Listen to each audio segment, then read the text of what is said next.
Protos Arboristi kypärä. Näin saat kypärän lämpimäksi tai viileämmäksi. Niskatuki pitää kypärän päässä paikallaan, samoin kuin leukaremmit. Kuulosuojaimet saa tänne taakse taitettua ja sitten tarvittaessa tähän keskelle. Kuulosuojaimet eivät törrytä täällä ulkona kypärästä, vaan ovat virtaviivaisesti muun kypärän muodon mukana.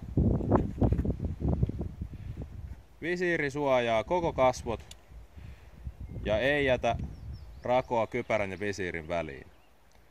Silloin myös kypärään tarttuu vähemmän oksia tai muita putoavia kappaleita. Ja sahanpurut eivät pyöri silmille niin pahasti.